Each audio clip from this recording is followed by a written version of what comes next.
Hello and welcome to Yeah. Decoding Your Canine. Agnieszka Janarek. Did I say that correctly? Yes, you said it perfectly. Yeah. Thank you so much for joining us, Agnieszka. We are going to be, your talk hasn't been scheduled until tomorrow, but we are going to be talking about maybe some teasers into what it's about to get people to watch. Firstly, though, a little bit of housekeeping. I'm going to have to turn the fan on in a sec. But if you are watching on Facebook rather than YouTube, we can't see who's commenting unless you've joined StreamYard. So I'm going to share a link in the Facebook group right now, which will enable people to give StreamYard permission to view your comments so we can actually see who is speaking to us. So give me 2 secs while I just, okay. So if you look in the comments any second now and click that link, you should be able to, we'll be able to, if you join that, click the link, we'll be able to see who's actually commenting. Otherwise, I will have to be jumping in and out. But Agnieszka, thank you so much for joining us. I had an absolute pleasure talking to you when we did our interview, and your interview does screen tomorrow. But I'm sure we can give a little teaser as to your interview. So maybe you can introduce yourself again. You are from Tromplo.com in Poland.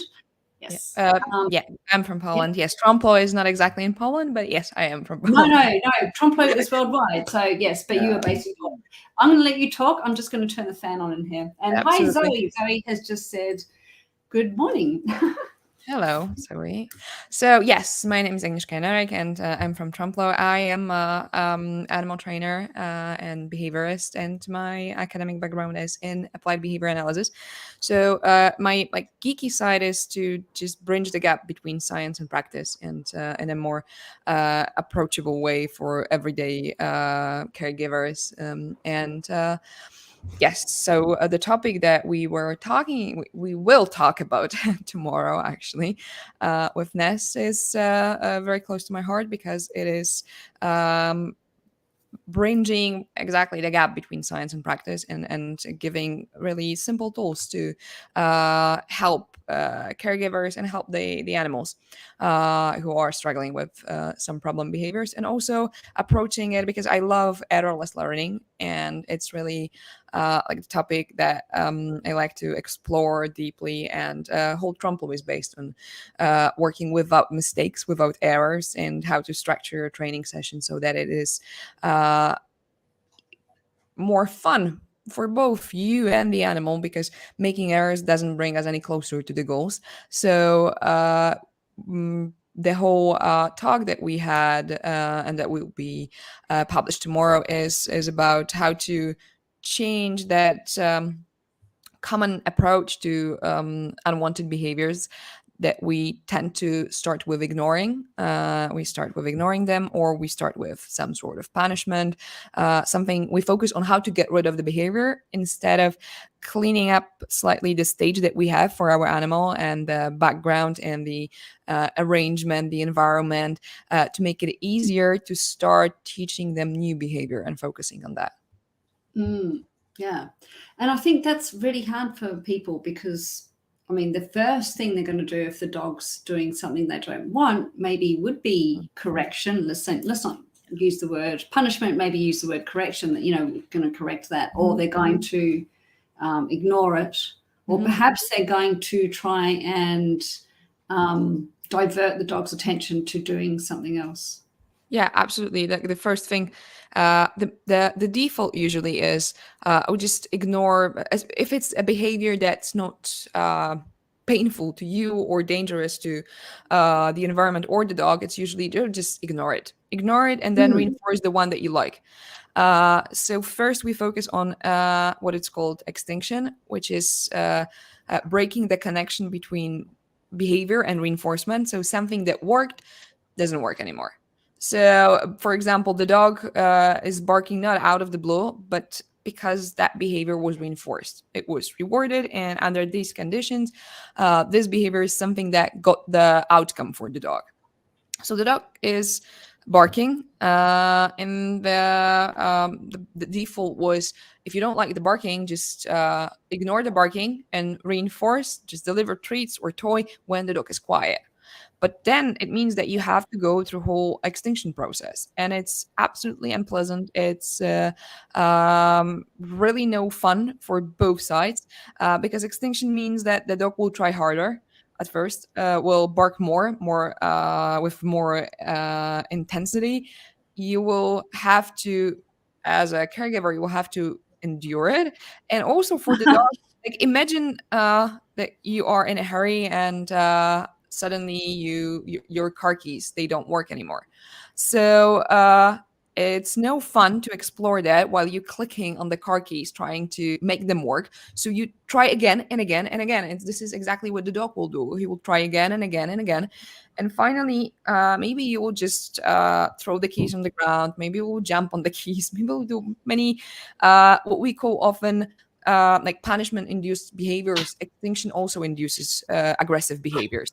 So you will show behaviors that we tend to also label frustration, and then finally you will give up. And this is when we say, oh, you see, now you can reinforce the silence. The dog stopped barking. But the whole process, the everything that we have in the context, it's also gonna stay as a part of the behavior that you're teaching. So that silence. So the whole sensations, the emotional context, everything that the dog does, and also the everything that is in the environment, even the new behavior that you're trying to teach, which is the silence, are going to be loaded with all the extinction process that just happened. So Yeah. it's not fun, and we can do it differently. We can start from a different angle, and this is what we talk about tomorrow. Yes. Yes. And anybody that does watch Agnieszka's video tomorrow interview, you'll see under her interview there is a link to a cute little video that you created with your fiance. Yeah. About kind of explaining the extinction burst, isn't it? Yeah, yes, exactly. And I also did a new one with car keys. That's why the example came to my mind. I recently made another video like I haven't showing seen it. I can send it to you, because it's like really extinction is it's something we do experience, but we tend to avoid it. And we don't you shouldn't of course extinction may happen, but you shouldn't plan for it. You shouldn't use it as a default in your training. And also it's good to know what behaviors your dog performs while while extinction happens, because then you can notice it and change something to avoid it, to avoid going further. Yeah. If anyone's got any questions, please ask Agnieszka while she's here. But I guess what would be? I'm just trying to think. I'm trying to think of a good example. Apart from barking, what's another good example of a Jumping. dog jumping? Okay. Jumping. Yeah. Yeah. Jumping for food, for example, you're just delivering the meal and the dog tries to jump on the to get closer to the bowl. Or it can be running through the door, or it can be for example, any behavior like jumping even on the furniture. If you don't want that, you just don't have to start with punishing. You can start with NCR and building a different behavior. Like this is for practically every behavior that's not dangerous, that's not self-harming. You can use that strategy because it's really simple. It doesn't cause any harm, and it really gives you the stage to build the behavior that you want instead in the place of the unwanted behavior. Because I think like it's a mind shift from oh, let's fix this behavior. I don't like this behavior. It's more focused on let's teach a new behavior. So how do we start that? Like we don't start from punishing the old behavior, we don't start from extinguishing the old behavior, and we don't start from making like from errors. We start from cleaner slate, and NCR is the approach that can, it's a tool that can give you a better starting point to introduce new behaviors. Yeah, I think there's a lot of older school trainers out there that will be listening to this, perhaps, I don't know, or hearing about a concept like this, saying, well, that doesn't make any sense because there's always going to be errors while the novice is learning, or while we're trying to train something.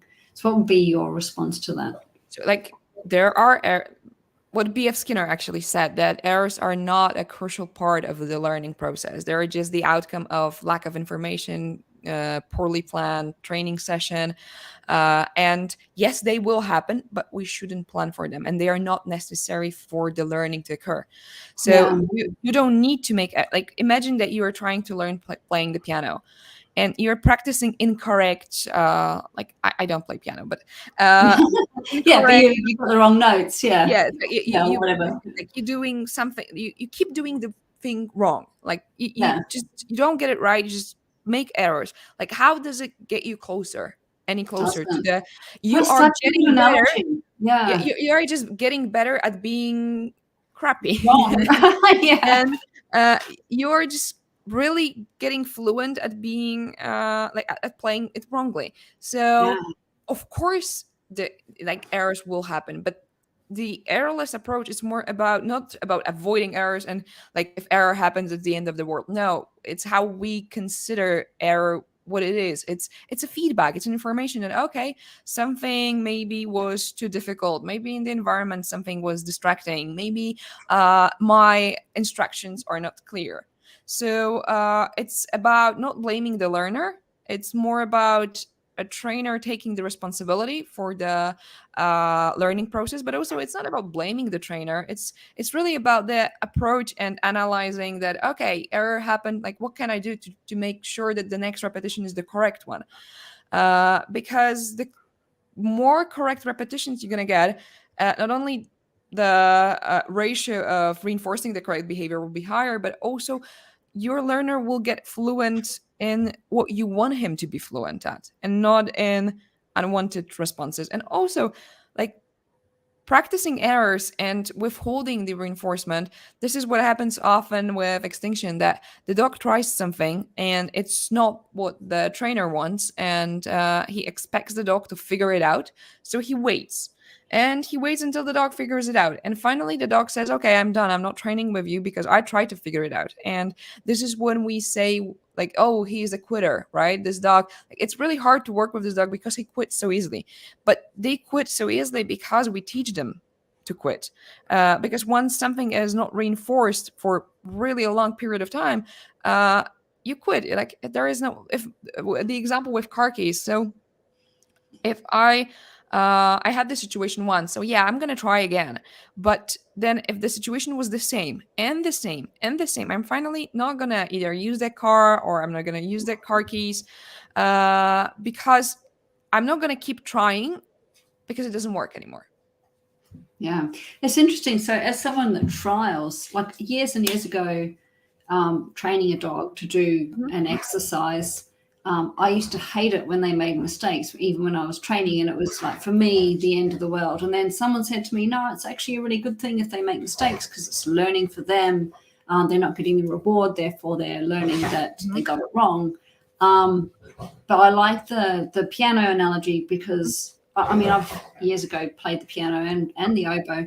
And yeah, if I was practicing the wrong notes over and over again, that's not teaching me anything. I guess with the dog, though, you've got another being. But I think, what was I going to say?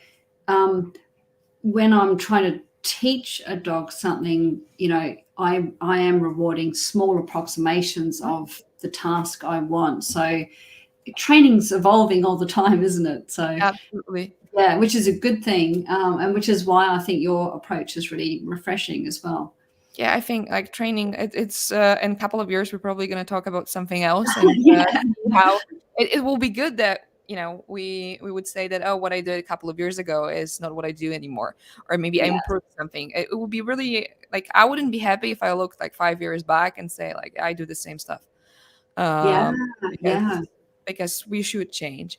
And yeah, with errors, like, I really like the it, the error, when the error happens, it's not the reason to withhold the food. I just toss a treat and make sure that the next repetition is the correct one. yeah, So I'm not worried about reinforcing that error, because I'm gonna do it just once, but it will allow me to keep the flow of the session. and make sure that the engagement of my dog is still on, and Mm.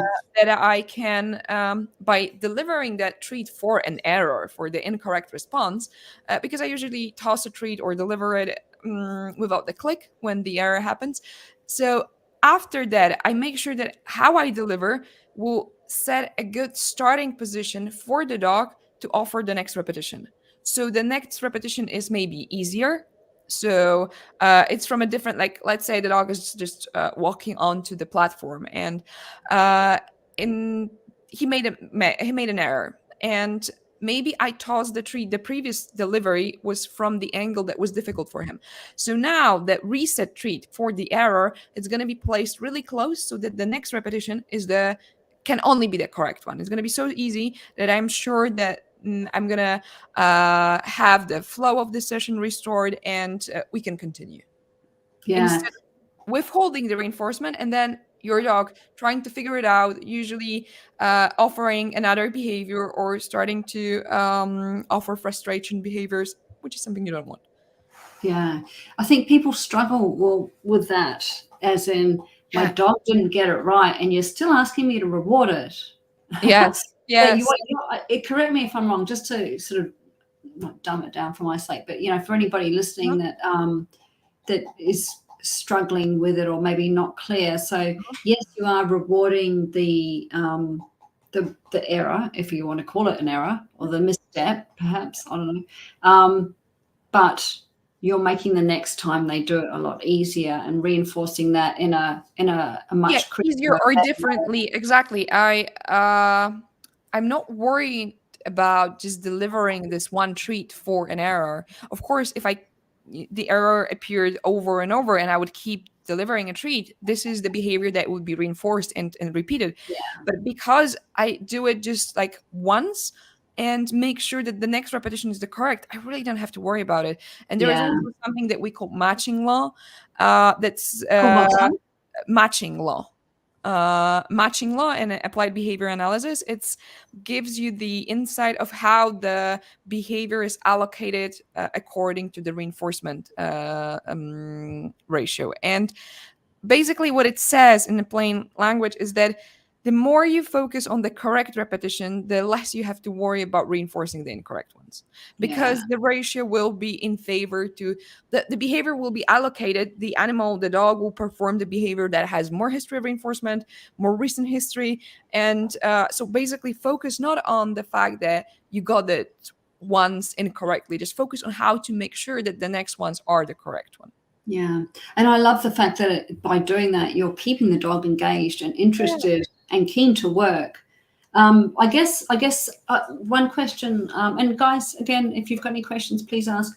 Um, do you find that different breeds deal with frustration differently? So if they're feeling frustrated in their day-to-day lives, not when they're doing this type of training, do you feel like some breeds like a Malinois is going to cope with frustration a lot more?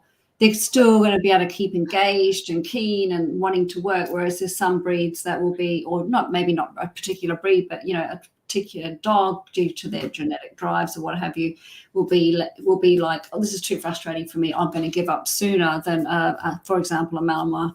I would say that yes, of course, like we are not working with a clean slate, like the empty card. You have genes and the upbringing, but uh, how dogs respond to extinction and all the frustration is you. It's a large component of that is the history of learning. So what we taught them, and what experiences they have from the past. So I would not look for the general traits rather Mhm. than look at the individual in front of you, and make sure that you know what are this particular dog behaviors he performs when there is extinction, when that we would label frustration behaviors. Mhm. Because really I've seen malinois or I've seen terriers that really behave not like you would say this breed does. So Right. Yeah. uh, I think there is more of a. I think actually Dr. Susan Friedman said that there is more variability within a breed than it is within a whole species. So, Oh, wow. Wow. so we should rather focus on the, especially that when you are working with a dog, you're not working with the Malinois breed. You are working with that dog in front of you. Yes, yes, yes. You're looking at the dog, not the breed Yeah, or the, yeah. So exactly. a friend of mine adopted a dog, Hmm. an older Rottweiler. I don't know how Hmm. old it was, maybe say 5 years old or something. Hmm. And she's a dog trainer. Hmm. But she said this dog is really hard to train because it's almost like it's never learnt to learn. No, Does that make yeah. sense? So its upbringing, it had never been taught that learning is, Like his hard. behavior works actually, because Yeah, like the whole learning, for me, I mean, learning is like about making sure that you know that your behavior has power, that it works. This is why we use behavior. We use it to get the outcome on the environment. And if you don't learn it, it's really like it's really hard to start if you don't have those prerequisite skills of how to how learning like how to use your behavior. It's really going to be hard. And at that point, it's our focus should be all allocated to teach the dog those skills, super easy skills of how to use your behavior to just ask for what you want. right. So do you want to go into that a little bit more? Ask for So what you want. ask for what you want. So like you want to go for a pee, like use your behavior, learn those everyday things that uh, you have a say, kind of like the animal has a say and we understand each other. Because once your behavior and really doing those simple things that teach the dog that if I do that, this is the outcome. And like I focus first always on building those with dogs, with clients that come to me, we always focus on building focus attention skills before we start practicing more complex behaviors. We teach them how to stay in a focus bubble, how to, because it's so much easier if your learner, the dog or in front of you is like 100% in, and that you don't have to compete for their attention. You don't have to try harder and harder to keep them with you during training session. So that's why I really focus on those on task skills, like prerequisite skills for uh, going into more sophisticated training, more cool stuff. At first, you just need to teach the dog like how to work in a focus bubble, how to actually use your behavior in the first place. Mm. So for sort of somebody that takes their dog out for a walk and the Mhm, dog is just pulling on the lead, reactive to everything in the mhm. street, I guess the first thing is getting them to want to be in that focus bubble, would you Yeah, say? to actually to first to build not in the difficult environment, but Yeah, in the easier somewhere. environment. Yeah, build the communication skills and build like, do we understand each other? Like, do we speak the same language? Because basically, like the language of positive reinforcement and behavior is universal, and this is cool because we all learn through consequences. So, if we can learn how to communicate that, it's really uh, pretty remarkable how we can talk to another species. And once we really have this um, common foundation that we build, the communication skills, we can then start working on more complex things like behavior problems. Because if you don't read the dog, if you don't know how behavior works, if you two don't communicate, don't know how to communicate, you like, speak different language, it's really going to be difficult. Yeah, and it's I'm really big on that, and one of my young girl that she's very good at telling me what her needs Hmm. are, one way or the other. So if she needs to go out and all that sort of Hmm. stuff.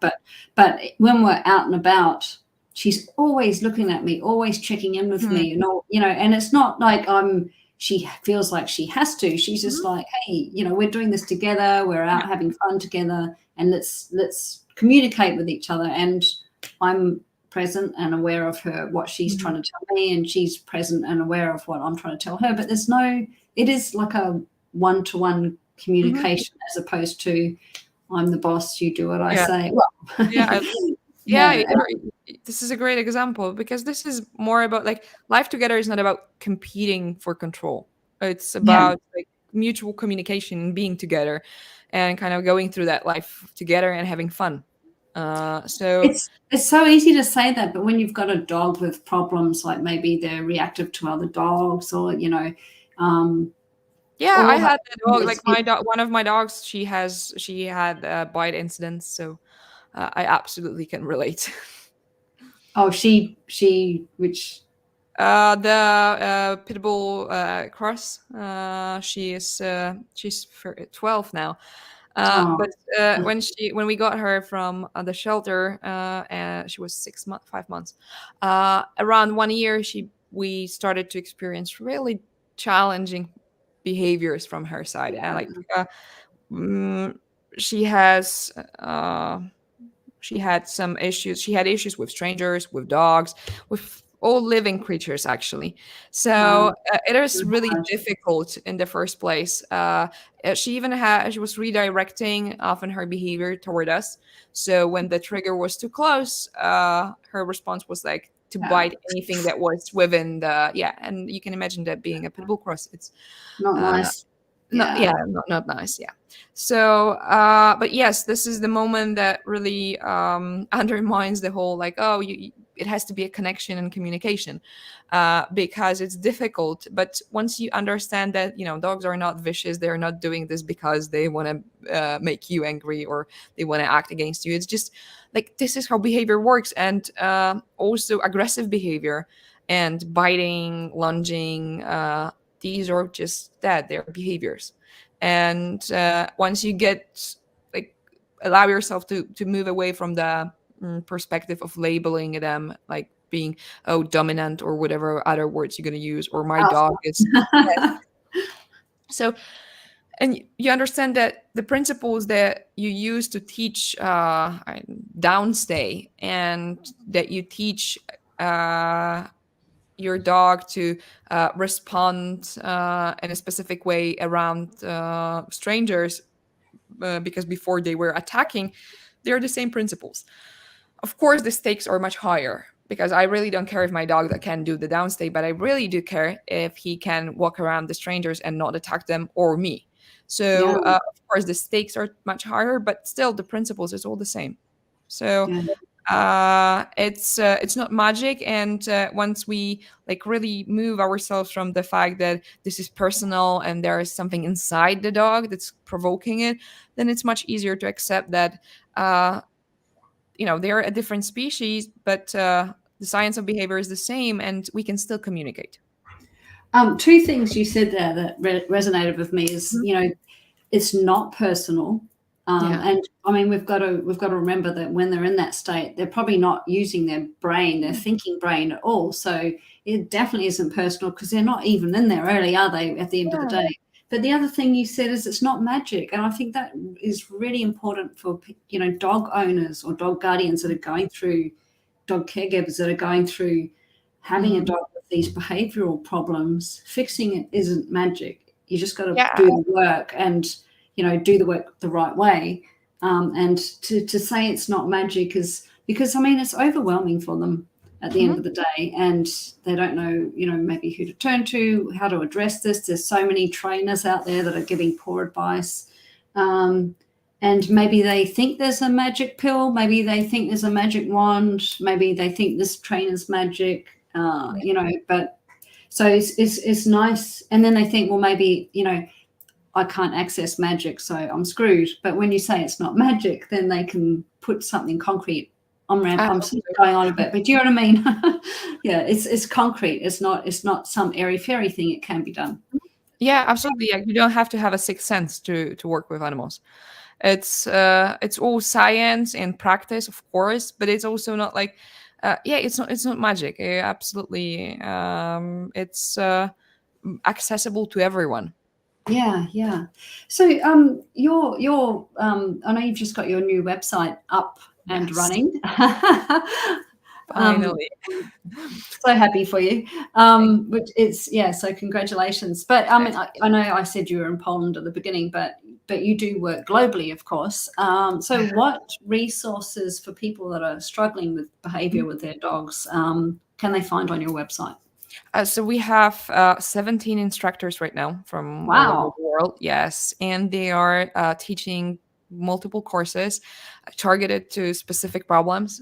Some are more general, some are more specific to particular issues you might be having. Uh, and from recall to exploring, like one of the most popular courses about control it's called Control is an Illusion, and it's about self-control not being a self-control but a stimulus control. But this is really a very deep topic, but Mm. absolutely wonderful. And Sarah Owings, the trainer, she does an amazing job about explaining how you can teach your animal behaviors around food, around resources, without the use of errors, negative punishment. So, for example, how to teach your dog to leave the food on your, like, traditional leave it when we were closing the hand. So how to do that without the closing of your hand. So it was really, really cool, really deep concept. And but yeah, we have courses for cats, for rabbits, for horses. So everyone will find something for themselves. But most of our courses are multi-species. We had so many different species already so far. So yeah, just you got the code. So you can go and explore Tromplo, especially now that we changed the website and it's much better Yeah. than you. So the code is will be under your interview tomorrow when it's released, so people can take advantage of that. Mhm. But I do remember we talked about when we did have our interview, Mhm. and I can't remember if we did it while we were recording or Okay. afterwards, but the topic of impulse control and Uh-huh. the whole. I mean, I know you said it's a deep topic, but I'd love to touch on it here just briefly about the whole, teaching dog impulse control. Is it important or not? It's first you need to define what impulse control is. Like, Okay. yeah, we can't teach concepts. We can't, and I mean, we have to define. Like, if somebody comes to me and says, "Oh, I want a flashy heel work," yeah, cool, but what do you mean? Because flashy heel work for me is something entirely different than it is for you, maybe. So once we have the understanding of what is what you want to be teaching, then we can teach it. I mean, there is of course a question of ethical aspect, like should you teach it, even if you can teach it. But let's say like the ethical part, let's set aside and say that what we want to teach is ethical. Then basically we first have to operationalize it. So just really define it and observable behaviors. Like, for example, impulse control.